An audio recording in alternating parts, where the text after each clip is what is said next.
impact. Impact is really important.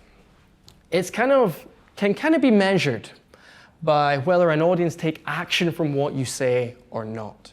Because that's our goal, truly, as speakers, to have some sort of influence on the audience so that they can take something from a presentation, implement it into their life, and prosper from that. And you need to ensure that happens. I want to talk about 3 steps you can do today to create impact so that your audience are actually moved by your presentation. The first, you've already done. Outstanding performance. Outstanding performance. And you've achieved that already by doing the other 4 pillars. Speech structure, body language, voice, and clarity. Like I said before, very few people are doing this. By doing that already, you've already created an outstanding, memorable performance. But that's not the end of it.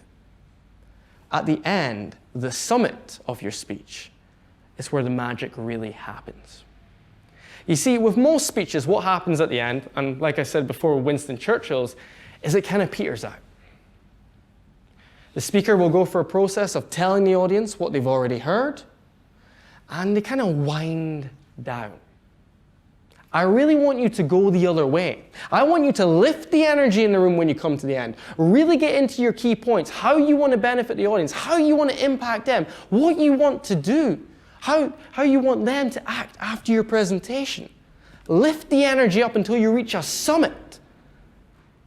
And at that key point, add in your call to action. Your call to action. What do you specifically want the audience to do? Because when they're in that elevated state, they're much more likely to act on your words. I've got a picture of Braveheart here because I really believe this movie brought all 3 of these elements together. If you think to that speech, has everyone seen the speech from the film? Yeah? So think about it, right? He's got an outstanding performance. Would you agree on that? Yeah? Then it reaches a summit. The speech doesn't peter out, does it? It gets bigger and bigger and bigger and rises and rises. And then at that point, he asks the army to fight. Fight for Scotland. I'm not saying you have to ask your audience to fight for Scotland, but give them that message, right? Insert it there. However you want to impact your audience, this is where you put it.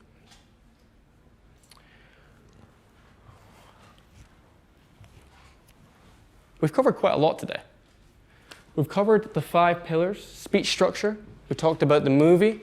We talked about the journey.